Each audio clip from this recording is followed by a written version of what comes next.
Tout ce malentendu, cette tension vient d'un discours biaisé, obsolète, hypocrite que les jeunes Africains ne veulent plus entendre. Si la relation entre les pays d'Afrique et la France était une marmite, sachez qu'elle est très sale, cette marmite. Elle est sale de reconnaissance légère des exactions commises. Elle est sale de corruption. Elle est sale de non-transparence. Elle est sale de vocabulaire dévalorisant. Elle est sale, Monsieur le Président. Je vous invite à la recurer par des actions concrètes. Si vous refusez de la laver, si vous voulez quand même préparer là-dedans, je ne mangerai pas. Nous ne mangerons pas. L'Afrique ne mangera plus. Est-ce qu'il ne serait pas plus simple pour l'Occident, qui ne veut pas perdre sa place, de dire aux Africains, OK, on a compris, on va parler franc. Au regard de la situation, nous avons envie de commercer avec vous. Par le passé, on vous a spolié. On a passé des contrats léonins qui vous font du tort. Maintenant, nous sommes une nouvelle génération. Asseyons-nous et discutons ensemble d'un New Deal gagnant-gagnant, d'égal à égal. Vous représentez un important marché avec d'importantes richesses naturelles dont le monde a besoin. Nous avons la technologie pour l'instant. Trouvons un terrain d'entente, ceci d'autant que nous nous comprenons plus aisément. C'est simple, clair et sans arrière-pensée. Le discours sur les violents et calculateurs russes ou sur les Chinois est contre-productif. Ils ne nous ont rien fait pour qu'on les déteste. Ils ne sont pas nos ennemis. Nous ne les voyons pas comme des nouveaux maîtres. On ne veut pas passer d'un maître à un autre. On est en droit d'étudier leurs propositions. Celles que nous sied, on les prendra. Ne vous inquiétez pas, ils ne risquent pas de reproduire le même schéma que celui du colonisateur d'hier. Après l'expérience, avec vous, on a compris. Les jeunes Africains sont assez grands pour savoir commercer ou non avec eux. Merci pour votre conseil. Ils sont de potentiels partenaires s'ils apportent des solutions dont l'Afrique a besoin. Pas nos ennemis. One of the mistakes which some political analysts make is to think that their enemies should be our enemies. That we can and we will never do. Our attitude towards any country is determined by the attitude of that country to our struggle. Dans le royaume des ancêtres, Nelson Mandela doit certainement déplorer le fait que ses propos n'aient pas pris une ride, puisqu'au Sénat américain, on vote des textes pour sanctionner les pays qui ne se sont pas alignés sur la position occidentale sur la question ukrainienne. En réalité, c'est cette propension à faire la leçon, à adresser les Africains contre les ennemis de l'Occident qui contribue à creuser ce fossé avec le continent noir. Il faut punir ceux qui n'ont pas fait de leurs ennemis les nôtres. C'est ainsi aussi que certains Africains, et pas des moindres, interprètent la pression que Paris continue d'exercer sur eux afin qu'ils sanctionnent le Mali qui a demandé le départ de son ambassadeur et de l'armée française. Je vous parle avec la gravité d'un chef d'État qui a eu à enterrer des soldats. Parce qu'ils sont venus sur le sol africain défendre la souveraineté d'un État qui n'était pas le leur. C'est ça la réalité. L'armée française, à la demande du Mali en 2013, est intervenue pour stopper les terroristes qui faisaient route vers Bamako. Puis l'armée française, à la demande de l'État malien et de la CEDEAO, est restée pour protéger. Et si aujourd'hui il n'y a pas un califat territorial au Mali, c'est parce qu'il y a eu l'armée française et que des dizaines de nos enfants sont morts sur le sol africain pour lutter contre le terrorisme. Allez voir beaucoup d'autres que la France pour leur demander les 2 poids 2 mesures. La France est le pays qui s'est le plus engagé pour des États africains à leur demande et pour leur sécurité. C'est fort ces propos. C'est une réalité sur le sol africain. Mais les choses ne sont pas perçues de la même façon. Mais alors, pas du tout. Et ces propos ne sont pas du tout bien accueillis. Si le but du président Emmanuel Macron était de susciter le soutien de la jeunesse africaine, aux militaires, au pouvoir au Mali, c'est réussi. Ces discours, cette pression sur les dirigeants de la CEDEAO et au-delà, cette diabolisation entretenue par la presse européenne a suscité un vrai soutien au régime en place. Elle a fait de la position d'Assimi Goïta et de ses frères d'armes un acte de courage, de libération. C'est ainsi que c'est perçu par un nombre important d'Africains et même par beaucoup de ceux qui ne sont pas des soutiens du régime militaire. En réalité, le discours d'Emmanuel Macron, même s'il le pense, est de nature à heurter l'immense majorité des Maliens et même des Africains. Le fait d'évoquer les victimes françaises, les soldats français tombés au Mali, est un élément de langage qui ne passe pas dans une Afrique qui a désormais de la mémoire. C'est vrai qu'une cinquantaine de soldats français sont tombés sur le sol malien pour défendre l'intégrité du territoire. C'est beaucoup et c'est déplorable. C'est triste notamment pour leurs familles qui ont perdu des êtres chers dans une guerre dont ils ne comprennent même pas souvent les enjeux. Mais dans le même temps, il ne faut pas trop souvent le ramener cet argument, parce qu'en matière de tragédie de ce type, les Africains ont payé le prix fort pour libérer la France à chaque fois. Des dizaines de milliers dans la Première Guerre et plus encore dans la Seconde Guerre mondiale sont tombés pour la France, souvent utilisés comme de la chair à canon. On se souvient du général Mangin qui les envoyait à l'abattoir devant ses troupes. Ils sont morts pour libérer la France qu'ils ne connaissaient même pas. Pire, on les enrôlait par la force. C'était en grande majorité des gosses, des paysans que l'on a arrachés à leurs terres et à leurs familles par la force. Ce n'est pas des soldats de métier comme ceux qui se battaient au Mali et qui avaient intégré le danger de mort lié à leur profession. Ils étaient massacrés de façon la plus barbare par les Allemands. Plus grave, une centaine de survivants de cette Seconde Guerre mondiale, à qui la France devait gratitude et reconnaissance, ont été froidement abattus à Tcharoy simplement parce qu'ils réclamaient, avec un peu d'insistance, leur maigre solde.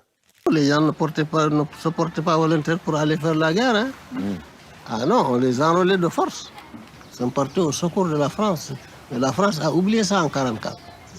Mais les gens qui ont fait le front, qui sont revenus, qui ont demandé seulement à rentrer en position de l'opprimé, vous les massacrez comme ça parce qu'ils ont osé demander l'opprimé. Vous rentrez comme c'est lâche. Ouais. Ils refusent même de reconnaître le crime en disant oui, que ces gens-là ne sont pas morts pour la France. C'est tout encore. Alors que c'est des Français qui les ont tués. Les événements qui ont eu lieu ici en décembre 1944 sont tout simplement épouvantables, insupportables. Et la France se grandit chaque fois qu'elle est capable de porter un regard lucide sur son passé. Et la France n'est pas elle-même quand elle détourne son regard sur des événements qui ont pu, un moment, assombrir son image. Je voulais réparer une injustice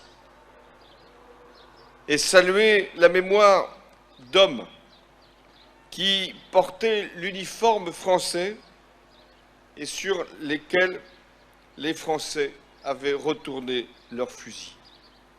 Ceci invite à un peu d'humilité. En matière de reconnaissance, de gratitude, la France n'est pas un modèle sur ce coup-là, vous en conviendrez. Ceci pour expliquer pourquoi le discours d'Emmanuel Macron, relatif au lourd prix payé dans la guerre au Mali, n'est pas vraiment adapté. Il est plus de nature à exacerber les antagonismes. Surtout que tous rappellent les circonstances qui ont créé ce chaos dans le Sahel. L'assassinat de Muammar Kadhafi qui a déstabilisé toute la sous-région. Regrettez-vous d'être intervenu, non pas pour sauver Benghazi d'un massacre annoncé, comme vous avez pu le faire avec le soutien, rappelons-le, avec un mandat de l'ONU, avec le soutien de l'OTAN, avec le soutien du monde entier, en fait, y compris l'opposition en France, mais d'avoir outrepassé en quelque sorte ce mandat et d'être allé jusqu'à tuer, ou de fait faire tuer, livrer le colonel Kadhafi à la rébellion, des années après, un État disloqué, des djihadistes qui trouvent des refuges et qui ont bénéficié des armes, et une vague migratoire. Vous m'accusez d'avoir fait tuer M. Kadhafi ? Ai-je compris cela ? Ce n'est pas une accusation. Bon. Si la France n'avait pas aidé la rébellion, elle n'aurait pas pu tuer le colonel Kadhafi. Attendez, excusez-moi. Enfin, vous... Son convoi était bombardé au moment précis où il a été tué. On a de fait renversé un régime et ça a tourné au chaos. Ce n'est pas vrai. C'est un mensonge pour des raisons politiciennes. On a laissé tomber la Libye pour s'occuper d'autre chose. Qu'aurait-il fallu faire ? Envoyer des troupes au sol ? La Libye, c'est 6 millions d'habitants. Il fallait aider cette jeune démocratie libyenne. Notre tort, il faut bien dire qu'à partir de 2012, nous n'étions plus aux manettes gouvernementales, c'est de ne pas avoir accompagné ce processus de démocratie et on a laissé les Libyens se débrouiller eux-mêmes. La Libye, on n'a pas respecté la souveraineté d'un peuple, et ça, c'est une erreur. D'accord, merci d'avoir reconnu ça. Et si vous reconnaissez ça, vous allez voir que ce qui se passe au Sahel n'est que les conséquences de cette intervention. Donc vous êtes au Sahel pour corriger l'erreur que vous avez commise en Libye, et en corrigeant ces erreurs, vous êtes en train de commettre d'autres erreurs. Monsieur le Président, je vous rappelle que l'intervention militaire étrangère n'a jamais réglé un problème. Je ne voudrais pas que mon pays soit comme la Libye. Prenez votre responsabilité et surtout arrêtez de dire que nous sommes là pour vous aider. Non, vous n'êtes pas là pour nous aider. On est ensemble. On a un ennemi commun.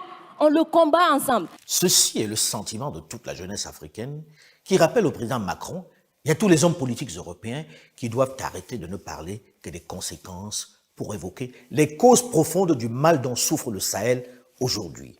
L'origine du mal. Le mal est venu de la Libye. Vous le savez tous. Une vérité qui doit être plus largement diffusée auprès de l'opinion publique française, à qui on n'a jamais vraiment avoué, de façon documentée, le fait que le désordre dans le Sahel, on le doit pour l'essentiel à la France, à l'action de Nicolas Sarkozy en Libye. Et personne n'a été sanctionné, n'a été condamné pour ce crime et le désordre qu'il continue de susciter. Personne. L'auteur continue même de le revendiquer, malgré la situation actuelle en Libye et au Sahel. Franchement, quand on découvre un ancien président de la République qui a un téléphone caché avec un faux nom, alors les plus gentils vont dire c'est une affaire de cours de récréation, puis les plus méchants vont dire c'est une affaire de voyous, c'est un des méthodes de voyous. C'est très étrange quand même. Madame, faites très attention au vocabulaire que vous employez. Parce que je ne suis pas quelqu'un qui plaisante, donc vous ne parlez pas de moi comme un voyou. Donc mesurez votre vocabulaire. Et les choses iront beaucoup mieux. Au regard de tous ces aveux en demi-teinte, j'allais dire de ce demi-aveu dans sa responsabilité, dans l'embrasement de la Libye et par ricochet du Mali et de l'ensemble du Sahel, reconnaissez que c'était le minimum pour la France d'intervenir, pour au moins stopper le feu qu'elle avait allumé.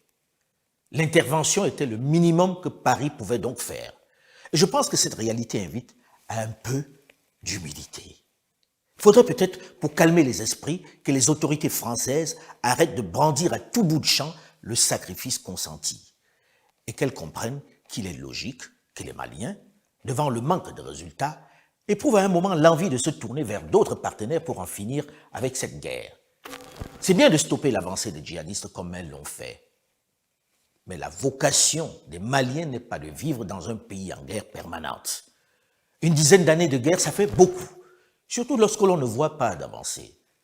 Logique donc d'envisager une autre option. Et si elle passe par des mercenaires, pourquoi pas? Et si elle passe par la cession d'une partie des ressources naturelles, pourquoi pas? Après tout, si la guerre est perdue, les ressources naturelles appartiendront de toute façon entièrement aux vainqueurs, dans leur intégralité.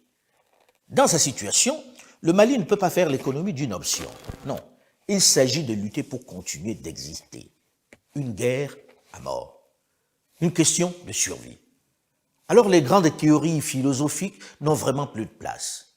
Si ça passe par la Russie, les Chinois ou même des extraterrestres, elle n'a pas à hésiter, non. C'est beaucoup trop facile pour une personne installée dans le confort de son bureau, une personne qui sait qu'à la fin de la journée, elle rentrera tranquillement, paisiblement se coucher dans son lit avec sa femme, de donner la leçon à une autre dont l'intégrité physique est menacée.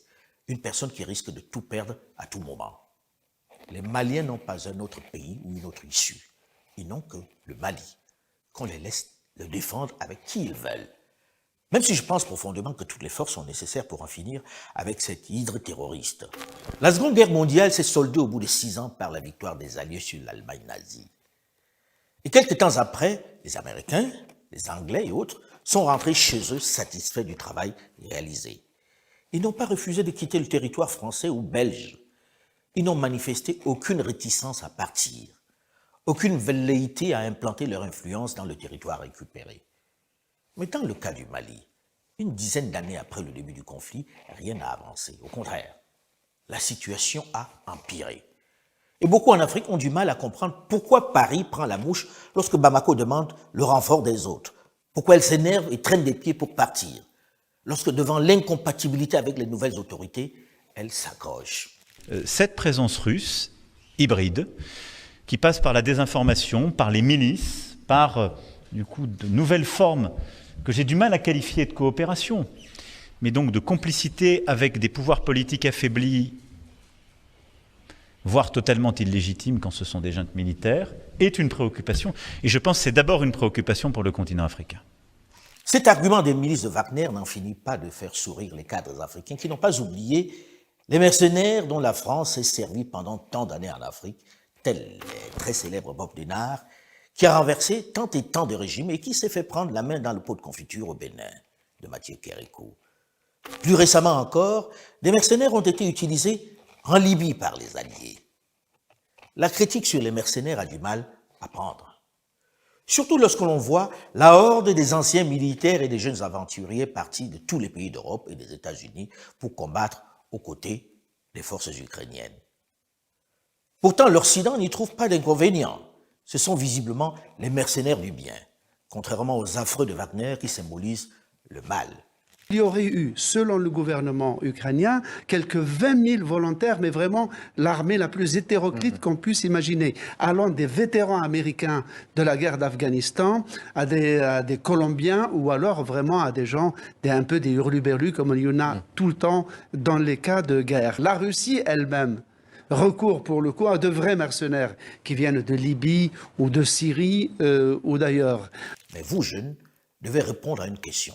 Celle qui forcera le respect. Si les autres, pourtant moins nombreux, s'intéressent tant à notre Afrique, s'ils déploient tant d'énergie, s'ils élaborent tant de stratégies pour installer leur influence sur notre continent, qu'est-ce qui nous empêche de nous unir, de nous organiser pour être les premiers acteurs, les maîtres de notre destin? Vous en avez les moyens. Il s'agit de passer de la parole à l'action. Dénoncer, c'est bien. Construire, c'est encore mieux. Je voudrais vous remercier pour votre soutien constant et votre fidélité à ma chaîne YouTube, Alain Foka Officiel, qui connaît un réel développement, même si je vous souhaite encore plus nombreux pour faire vivre cette chaîne qui se veut une tribune du narratif africain. Pensez à liker si vous avez aimé. Et surtout, n'oubliez pas de vous abonner. C'est gratuit, cela me fait vraiment plaisir. Vous êtes déjà plus de 420 000 abonnés en moins de 18 mois. Une fidélité qui m'encourage et me conforte dans ma démarche. Par ailleurs, vous pouvez également me retrouver sur mon compte Twitter, Alain Foka 2005, qui attend toujours la certification. Sur ma page Facebook, Alain Foka 2005. Sur mon compte TikTok, LinkedIn et Instagram, dont voici les adresses et les dénominations exactes réelles. Les autres sont des faux. Prenez le soin de regarder si vous êtes vraiment sur ces comptes. Quelques-uns n'hésitent pas, ne se gênent pas, à republier ces chroniques sur ces faux comptes à mon nom, ajoutant ainsi à la confusion. Je vous prie d'être attentif. On est ensemble.